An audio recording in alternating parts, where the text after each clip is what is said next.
오늘 본문에서 우리 예수님은 유대인들에게 야단을 치고 있습니다. 44절에 보시면 너희가 서로의 영광을 취하고 유일하신 하나님께로부터 오는 영광은 구하지 아니하니 어찌 나를 믿을 수 있느냐? 어찌 나를 믿을 수 있느냐? 지금 유대인들은 예수님을 믿고 있다, 못 믿고 있다? 못 믿고 있다 이 말입니다.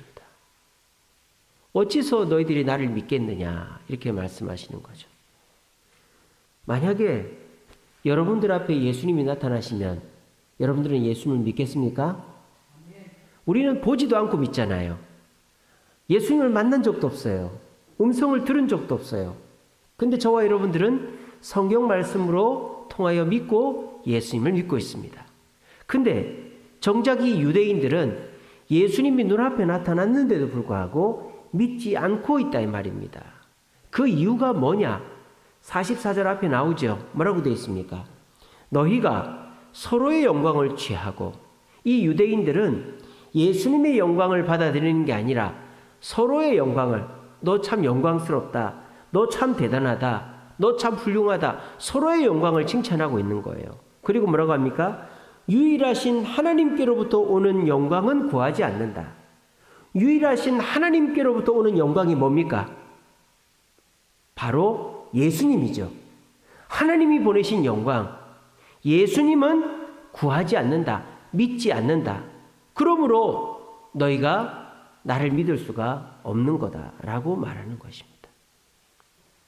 이 유대인들은 지금 서로가 자기의 영광을 취하기 위해서 성경 말씀을 골라서 믿고 골라서 깨닫지만, 정작 성경에서 예언하고 증거하는 메시아 예수님이 눈앞에 있는데 그 예수님은 믿지도 않고 받아들이질 않는다는 겁니다.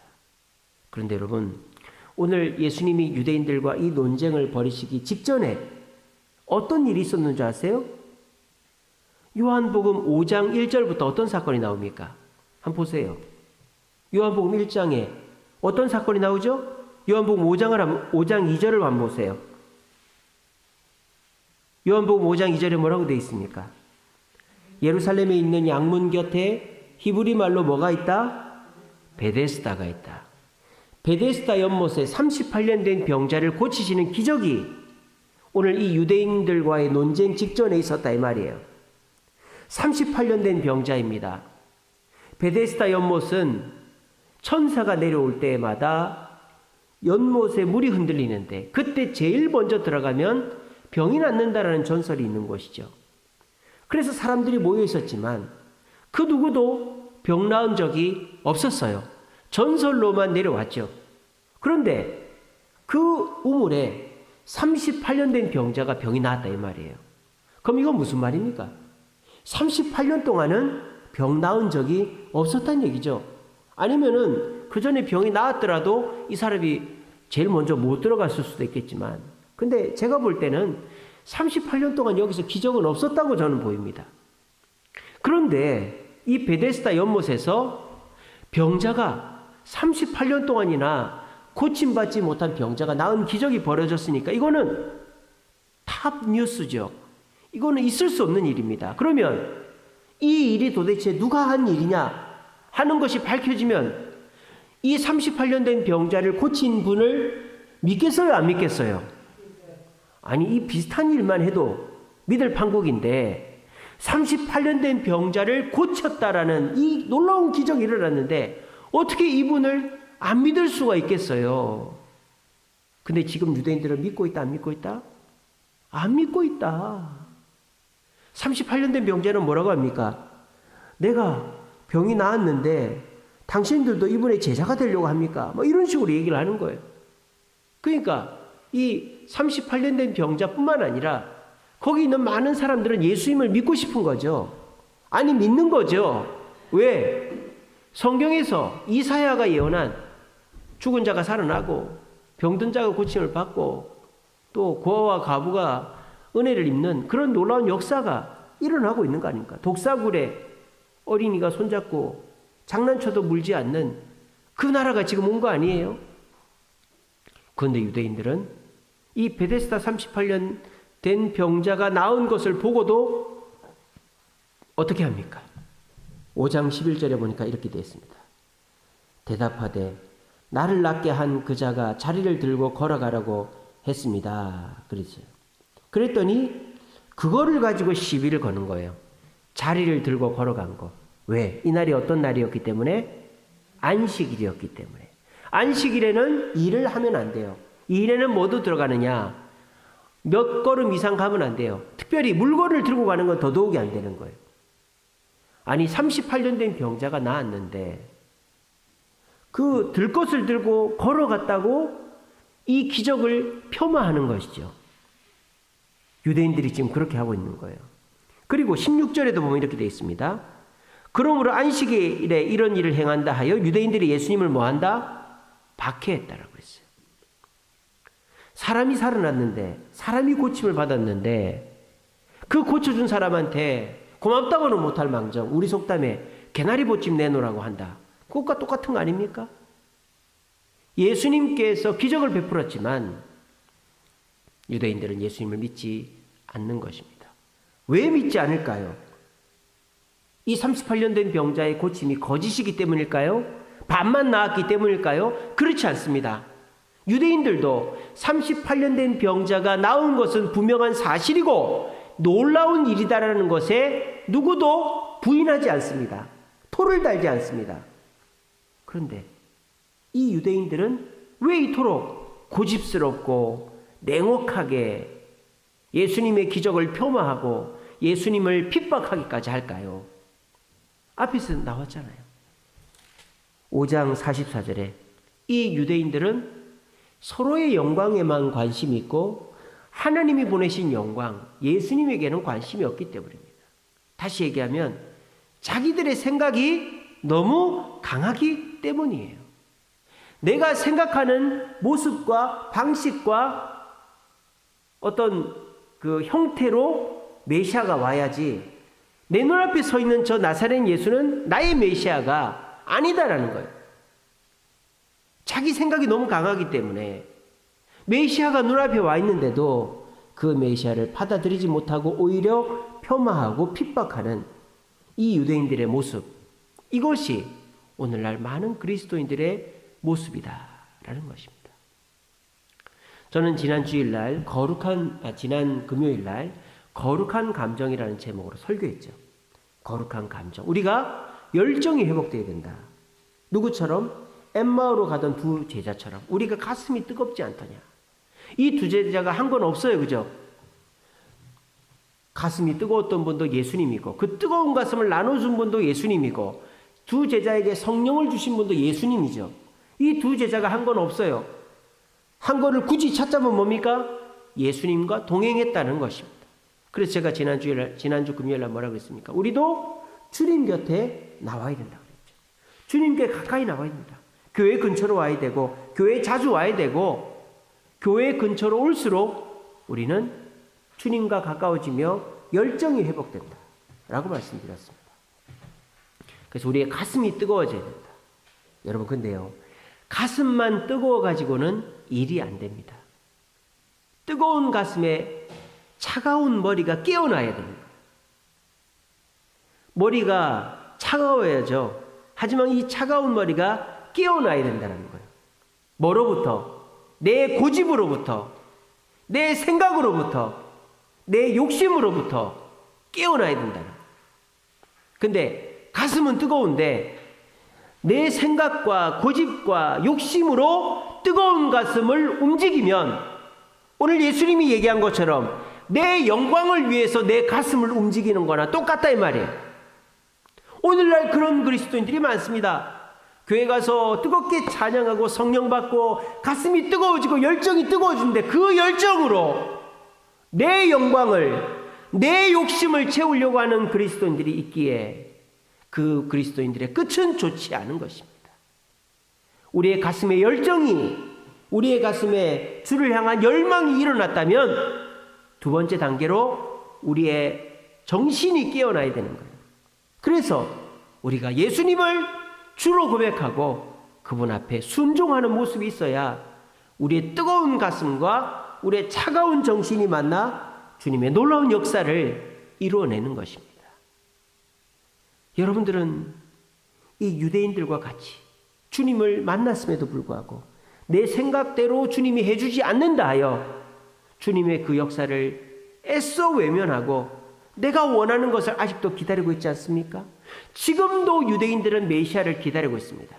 아마 예수님 재림하실 때까지 이 유대인들 중에 대부분은 메시아를 기다리고 있을 것입니다. 얼마나 어리석습니까? 자기들이 생각하는 대로 오지 않는다 하여 예수님, 2000년 전에 오신 예수님은 메시아가 아니라고 하는 이 사람들 도대체 어떻게 해야 되겠습니까? 방법이 없는 거죠. 그런데 오늘날 그리스도인들이 주님을 믿는다고 하면서 예수님이 나의 구주라고 하면서 내 생각이 깨트려지지 않고 여전히 내 생각 속에서 내 뜨거운 가슴을 펼쳐내니까 그 사람의 일은 산으로 가고 결국 그 열정은 잘못된 방향으로 가게 되는 것이죠. 여러분, 우리보다 배나 열정이 많은 사람들이 있어요. 누굴까요? 이단들입니다. 이단들은요, 직장도 안 갑니다. 이단들은 돈도 안 씁니다. 집도 자녀도 버리고 합숙생활하고 집을 팔아서 땅을 팔아서 교회에다 갖다 바칩니다. 왜? 그들의 가슴이 너무너무 뜨겁기 때문에. 근데 그 뜨거운 가슴이 잘못된 머리와 만나니까 이단이 되는 거예요. 바른 말씀 속에서 예수님 앞에 순종하지 못하고 내가 믿는 예수님, 내가 생각하는 메시아를 생각하며 내 생각대로 신앙생활 하니까 그 뜨거운 가슴이 잘못된 방향으로 펼쳐져서 결국 끝이 좋지 않은, 이단이 뭡니까? 달을 이자 끝단자잖아요. 끝이 다는 사람이 이단이에요. 처음과 중간은 우리보다 훨씬 대단합니다. 근데 이단이 50년, 100년 가는 이단 없거든요. 끝에 가면 다 짐 싸서 가는. 신천지도 이만희 죽고 나면 끝입니다. 하나님의 교회도 장길자 죽고 나면 끝입니다. 하나님이 죽었는데 하나님은 죽으면 안 되는 거잖아요. 이단은 끝이 좋지 않은 거예요. 왜? 잘못된 자기 가치관 속에서 그 열정을 풀어내기 때문입니다. 여러분, 이단만 그럴까요? 우리도 그런 거예요. 여러분, 우리의 머리는 날마다 깨트려져야 되는 줄로 믿으시길 바랍니다. 우리의 머리가 하나로 고정이 되어 있으면요, 우리는 그 머리에 고정된 채로 살아가다가 결국 주님의 길을 놓쳐버리고 말 것입니다. 주님이 좌하라면 좌하고 주님이 우하라면 우해야 되는 거예요. 근데 주님이 한번 나한테 좌해라 했다고 나는 계속 좌쪽으로 가면 뱅글뱅글 도는 거죠. 주님이 나를 오른쪽으로 가라 했다고 나는 계속 오른쪽으로만 갈 거야. 주님이 전에 그랬어. 5년 전에, 10년 전에, 30년 전에 나한테 오른쪽으로 가라고 그랬어요. 계속 오른쪽으로만 가면 뱅글뱅글 도는 거예요.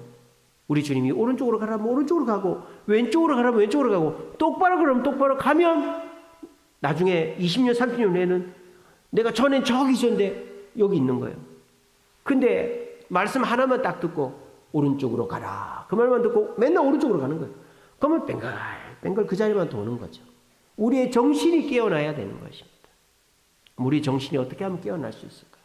오늘 말씀을 통해 깨달으면서 여러분의 그 뜨거워진 열정이 식기 전에 주님의 깨달음의 정신과 만나서 우리가 한 자리를 맴돌지 않고 주님이 원하시는 대로 그 길을 감으로 열매 맺고 변화되고 성숙하고 역사가 일어나는 저와 여러분들의 신앙생활이 되기를 간절히 바랍니다. 자, 오늘 이렇게 깨어지지 않는 이 유대인들에게 우리 예수님이 기회를 주십니다. 너희들이 깨어져야만 한다. 어떻게 하면 깨어질 수 있는가를 말씀하시는데요. 자, 유대인들이 현재 상태가 어떤지를 지금 말씀하십니다. 35절에 보세요. 35절에 보면 이렇게 되어 있습니다. 요한은, 여기서 말하는 요한은 세례요한이죠. 세례요한은 켜서 비추이는 등불이다 그랬습니다.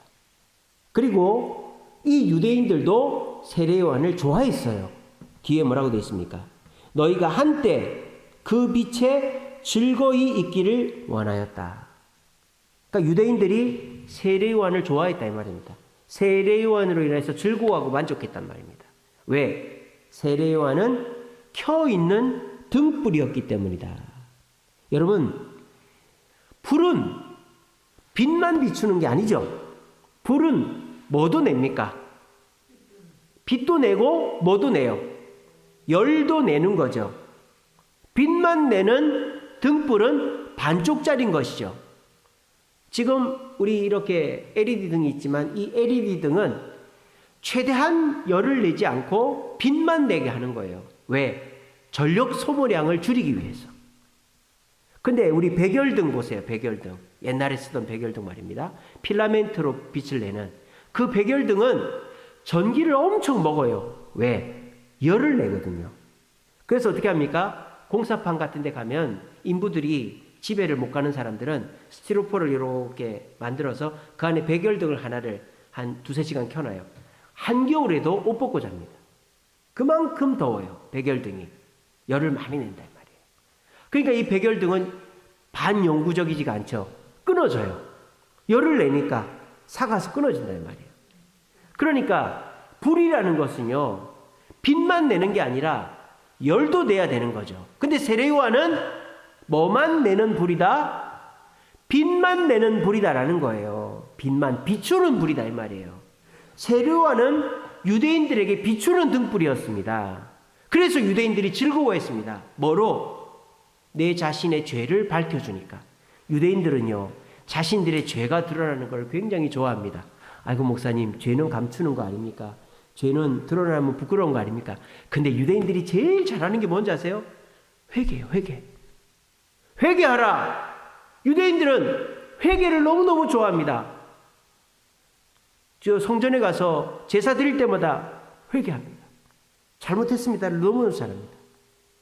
근데 이 유대인들이요, 거기서 끝나는 거예요. 회개하는 데서 끝나는 거예요. 내가 잘못된다는 걸 알고 돌아서서 뒤로 돌아가야 되는데 거기서 끝나는 거예요. 그래서 예수님이 뭐라고 합니까? 그거는 그때만 즐거운 거다라는 거죠. 우리가 그런 거 있지 않습니까? 뭐 무릎이 너무 아파요. 그래서 병원에 갔어요. 통증 주사를 줘요. 약을 줘요. 그럼 그건 뭡니까? 통증을 잠시 없애는 거지 고치는 게 아니거든요. 고치려면 뭐래야 돼요? 수술을 하든지 그렇게 해야 되는 거죠. 연고를 끼든지 해야 되는 거예요. 그 지금 이 유대인들의 첫 번째 단계는 세례 요한을 통해서 자신들이 죄인임을 깨닫는 단계는 지나간 거예요. 그 세례 요한을 좋아했다니까요. 근데 이 세례 요한의 시대가 끝났어요. 이제 예수님의 시대가 와서 예수님이 이 유대인들 앞에 왔습니다. 그래서 이 예수님께서 유대인들에게 뭘 보여줍니까? 36절입니다. 36절. 내게는, 예수님에게는 요한의 증거보다 더 큰 증거가 있다.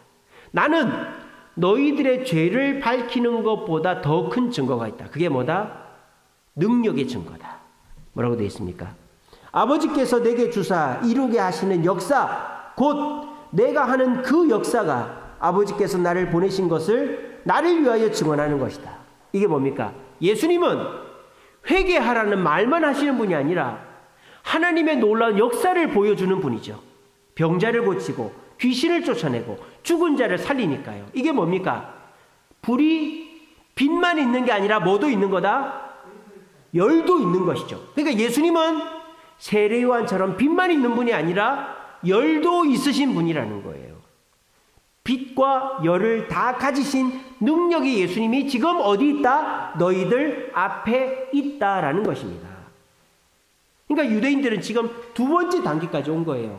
예수님께서 이 유대인들 앞에 서서 친히 능력을 보여주시잖아요. 그래서 5장 2절에 뭐라고요? 베데스다 38년 병자를 고치는 걸 보여줬잖아요. 자, 그러면 유대인들이 충격을 받아야 되겠죠. 그렇구나. 이분이 우리가 못하는 걸 하는구나. 대단한 분이다. 그러면서 이 유대인들이 확인을 해봐야 되는 거예요. 그러면 이분이 병자를 고쳤는데 이게 도대체 어떻게 된 일이냐? 이것은 도대체 우리가 뭐로 받아들여야 될 것이냐? 확인을 해봐야 되는데 그 확인을 뭐로 합니까? 말씀으로 한다 이 말이에요. 39절입니다. 너희가 성경에서 영생을 얻는 줄로 생각하고 성경을 연구하거니와 이 성경이 곧 누구에 대하여? 내게 대하여 증언한다. 그러니까 이 유대인들이 38년 된 병자를 고치시는 예수님을 보며 성경을 다시 펼쳐보니까 성경에 이런 일이 일어나는데 이런 일을 하는 사람이 누구다? 메시아다. 그러므로 내 앞에 있는 분이 누구다? 메시아다라고 깨달아야 된다 이 말이에요 지금. 근데 유대인들이 지금 이 3단계가 안 되고 있는 거예요. 2단계까지는 왔단 말이에요. 회개의 빛을 통하여 내가 죄인임은 깨달았어요. 그리고 예수님이 내 발 앞에 와서 병자를 고치셔서 능력을 보여주셨어요. 증언을 하셨어요. 그러면 말씀을 통해서 이분이 메시아라는 것을 깨닫고 정신이 깨어나야 되는데 그게 지금 안 되고 있단 말이에요. 왜 안 될까요? 내 생각이 너무 강하기 때문에. 유대인들이 생각하는 메시아는 누굽니까? 로마를 물리치고 유대 땅에 새로운 유대의 왕국을 세우면 저분이 나의 메시아다, 나의 왕이다라고 인정하겠다 이거예요. 근데 예수님이 그건 안 하고 병자나 고치고 귀신이나 쫓아내고 죽은 자나 살리니까 아직까지는 당신은 내 메시아가 아니오라고 얘기하고 있는 거예요. 저와 여러분들도 똑같지 않나요? 내가 원하는 대로 내가 성공을 하고 돈을 벌고 내가 원하는 기적이 보이고 내가 원하는 것들이 이루어지면 당신이 내 메시아인데 지금 하는 거 보니까 그냥 말씀 속에서 나에게 약간의 깨달음을 주고 내가 당신이 메시아인 거는 당신이 보통 사람과는 다르다는 건 내가 알겠지만 진짜 나의 구주라고는 내가 아직까지 못 믿겠어 라고 하고 있지는 않나요? 그러면 여러분들은 누구처럼 되는 줄 아세요? 12제자처럼 되는 것입니다. 12제자를 보세요. 12제자에게 예수님이 나타나셔서 회개하라 천국이 가까웠다 했습니다. 그때 이 12제자들이 자신들이 죄인인 줄 알고 주님 앞에 무릎을 꿇었습니다. 그리고 이 12제자는 예수님을 쫓아다니면서 온갖 기적을 다 봤습니다. 병자가 살아납니다. 예수님이 기적을 베풉니다. 죽은 자가 살아납니다. 그걸 보면서 제자들은 뭐합니까? 우와, 우와, 우와. 근데 여기서 끝나버리는 거예요. 우와에서 끝나버리는 거예요. 우와 하면서 예수님 뜻대로 순종하고 예수님 말씀 앞에 이제는 기적이 없어도 말씀만 하시면 순종해야 되는데 거기서 끝나버려요. 우와하는 데서 끝나버린 거예요. 그 증거가 뭐죠? 예수님이 끊임없이 내가 십자가에 달려 죽을 것이다 라고 얘기하는데 제자들은 그 말은 귓등으로 듣는 거예요. 듣고 흘려버리는 거예요. 아니야. 예수님은, 내가 생각하는 예수님은 그런 분이 아니지. 귀신을 쫓아내고 병자를 고치고 먹을 것을 주시는 것뿐만 아니라 내가 생각하는 예수님은 로마를 물리치고 유대 왕국을 회복하는 예수님이어야지. 그렇게 돼야지 내가 예수님으로 인정하겠지. 계속 기다리고 있는 거예요. 계속. 그러면서 몇 년이 간 거예요? 3년이 간 거예요. 3년이. 그리고 이 제자들은 결정적으로 부끄러운 모습을 보입니다. 어떤 모습입니까? 예수님 십자가 달려 죽으실 때 도망을 친 거예요. 이 제자들은 스스로 더 빨리 예수님이 나의 구주이시고 예수님 앞에 더 충성할 수 있는 기회가 있었지만 3년을 허비하고 나서야 예수님을 구주로 인정하고 영접한 것입니다. 왜? 그들의 정신이 깨어나지를 못한 것입니다. 욕심 때문에, 자기의 아집 때문에, 교만 때문에 정신이 깨어나지 않으니까 예수님의 능력이 눈앞에 있어도 그거는 내가 원하는 능력이 아니기 때문에 내가 원하는 능력이 일어나지 않고서는 내가 당신을 메시아로 받아들이지 않겠다라고 아집을 피우고 있었던 것입니다. 여러분, 좋다 이거예요. 그래, 우리 주님은 결국 내가 원하는 모습을 보여주실 거예요. 근데 여러분, 그때까지 우리를 내버려 두지 않는 것이 있습니다. 그게 뭘까요? 베드로전서 5장 8절입니다. 깨어라! 악한 마귀가 우는 사자와 같이 삼킬 차를 찾는다 그랬어요. 여러분들이 그렇게 여유를 부리고 재고 있고 주님, 내가 원하는 걸 좀 해줘 봐요. 내가 원하는 걸 해주면 나도 주님 원하는 거 해줄게요. 내가 믿을 수 있게 나를 좀 획기적으로 바꿔보든가. 내가 이제는 막 공부만 하면 머리가 팽팽 돌아가서 다 외워지고 말이죠. 내 습관들이 고쳐지고 과거의 나와 전혀 다른 모습으로 만들어주면 내가 주님 믿을게요. 한번 그렇게 좀 해줘봐요. 내 없는 돈이 좀 생기고 내가 직장에서 인정받고 내 집이 좀 넓어지고 그러면 내가 주님 믿을 테니까 한번 그렇게 해줘 봐요.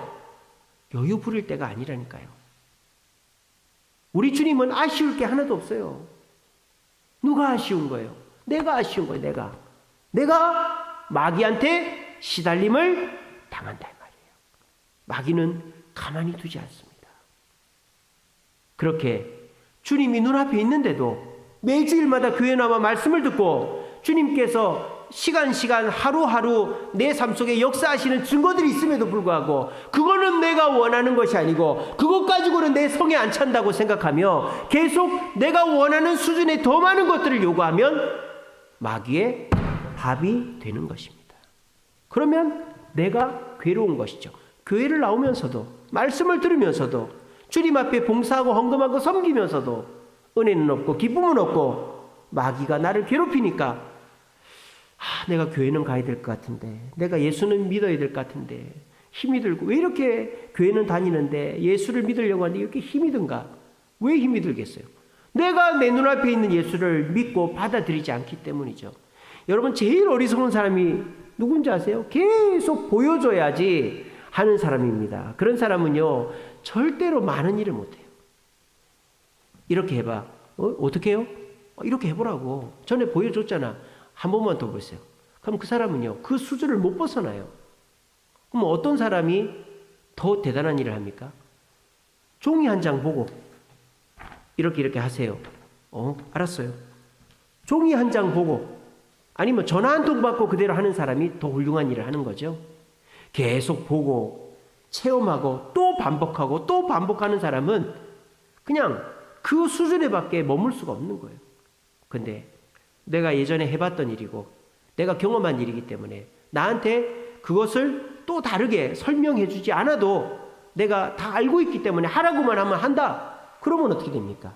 그 사람은 내가 배웠던 것보다 더 많은 일을 할 수 있는 것입니다. 오늘 이 자리에 오신 저와 여러분들의 가슴은 뜨거울 것입니다. 우리 교회가 새로 지어졌고 또 우리가 주님 앞에 헌신하면 주님이 역사하실 것을 믿고 있기 때문에 또 교회를 이렇게 금요 기도에 나올 정도면 여러분들이 보통 사람들 그리스도인들 중에 상위 1%라고 볼 수 있습니다. 근데 참으로 안타까운 분들이 또 여기에 계십니다. 가슴은 뜨거운데 머리가 깨어나지 않으면 내가 생각하는 방향으로만 움직여 계속 뱅글뱅글 돌고만 있는 거예요. 가슴이 뜨거우면서 머리가 깨어있는 사람은 계속 앞으로 쭉쭉 가는데 계속 앞으로 가는데 자기 생각과 고집에 빠져있는 사람은 내가 생각하는 것을 주지 않으면 난 주님을 구주로 인정하지 않겠다. 내가 획기적으로 변하지 않으면 내 삶에 획기적인 역사가 일어나지 않으면 나는 주님이 내 구주가 아니다. 계속 그 자리만 도는 거예요. 남들은 대학교 졸업하고 취직하고 직장 얻고 결혼하고 집 사고 차 사고 하는데 내가 생각하는 주님을 나에게 보여주지 않으면 못 믿겠다. 계속 그 자리만 돌고 있는 거예요. 그 자리만. 그런 어리석은 청년들, 그런 어리석은 성도들, 그런 어리석은 장년들이 있는 거예요. 주님이 아무리 보여줘도 믿지 않으면 어떻게 하자는 얘기예요. 3년 된 제자들 결국은 주님을 배신하고 도망갔어요. 왜? 마귀가 우는 사자처럼 그 제자들을 가만히 두지 않았기 때문에 내가 주님이 아무리 보여줘도 아무리 주일마다 말씀을 들려줘도 순간순간 은혜를 줘도 주님 그거 갖고 나는 성의도 안 차요. 그거 안 돼요. 그렇게 해버리면 마귀가 옳았구나. 너는 내 밥이다. 그래 내가 계속 너 괴롭힐 테니까 계속 그렇게 있어봐라. 그러고 앉아있는 거예요. 우리는 깨어나야 됩니다. 내 정신이 깨어나야 됩니다. 어떻게 하면 됩니까? 말씀 속에서 그렇다면 받아들이면 된 거예요. 자, 저를 따라해 봅시다. 이것으로 충분합니다. 이 말을 가슴에 새기세요. 이것으로 충분합니다. 주님이 보여주시는 그것만으로도 나는 충분하다고 생각해야 돼요. 기드온이 그랬지 않습니까? 기드온은 의심 많은 믿음이 있었습니다. 하지만 주님이 보여주면 이것으로 충분합니다라고 말한 사람이 기드온이었고 그 결과 기드온은 300명으로 미디안 군사 13만 5천을 물리쳤습니다.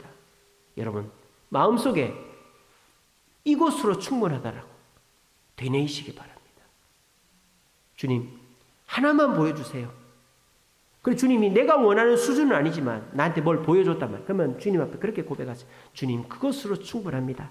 믿고 따라가겠습니다. 그러면 우리 주님은 더 큰 것들을 보게 해 주시는 것입니다. 우리의 정신이 깨어나지 않을 때 우리는 이단이 될 수도 있어요. 결국은 내 생각대로 신앙생활하면 이단이 되는 거예요. 이단이 다른 게 아니에요. 내 생각대로 신앙생활하는 게 이단인 거예요. 예수님을 믿지 않는 그런 기독교인들이 얼마나 많은지 모릅니다. 그러면 이단 되는 거죠. 다른 사람한테 영향을 안 끼쳐도. 신앙생활은 끊임없이 깨어나는 것이 신앙생활입니다. 설교 시간에 뭐 할까요? 설교 시간에 깨어나는 거죠. 말씀을 들을 때 몸에서 전율이 일어나는 거예요. 내 생각과 다른 말씀이 주어질 때 내가 깨어지는 거죠. 내 머리가. 그러면서 그렇구나. 내 생각이 잘못됐구나. 주님 말씀대로 저렇게 해야 되겠구나. 그게 뭐예요? 내 신앙이 성장하는 것이고 내가 더 주님께 가까이 가는 것이죠. 근데 우리가 전율이 없고 말씀을 들어도 그냥 내 생각과 비교해서 안 받아들이고 그러면 여전히 한 자리를 뱅글뱅글 돌고 있는 사람과 똑같아지는 것입니다. 우리의 뜨거운 가슴이 매 시간마다 깨어나는 머리와 만나야 역사가 일어나는 거예요. 우리 예수님은 충분히 여러분들에게 보여줬습니다. 여러분들이 앉아있는 이 교회가 우리 주님이 살아있는 증거라고 저는 믿습니다. 여러분들이 오늘 발걸음한 이 순간이 주님이 살아계시지 않고서는 나올 수 없다라고 저는 믿습니다. 여러분들의 살아온 역사 속에서 우리 주님이 살아계시고 역사하시고 여러분들과 함께 하신 증거가 하나도 없습니까? 있지 않습니까? 그런데 왜 그것으로 만족하지 못합니까? 내가 원하는 수준의 증거들이 나타나기를 기다린다면 예수님을 눈앞에 두고도 또 다른 메시아를 기다리고 예수님을 죽이려고 했던 이 유대인들과 똑같아지는 것입니다. 여러분 깨어나시기 바랍니다. 이미 충분한 증거들을 주님은 여러분들에게 주셨습니다. 이제 여러분들이 주의 말씀 앞에 또 다른 증거를 요구하지 마시고 내 눈에 보여달라고 하지 마시고 매 수요일, 금요일, 주일마다 선포되어지는 말씀을 듣고 그냥 여러분의 머리를 깨트려 버리세요. 그래, 내 생각이 잘못됐지. 내가 두려워하는 게 잘못됐지. 내가 의심하는 게 잘못됐지. 내가 지금 잘못 생각하고 있지. 내 머리를 깨트려 버리시고 말씀으로 그냥 맞춰 버리세요.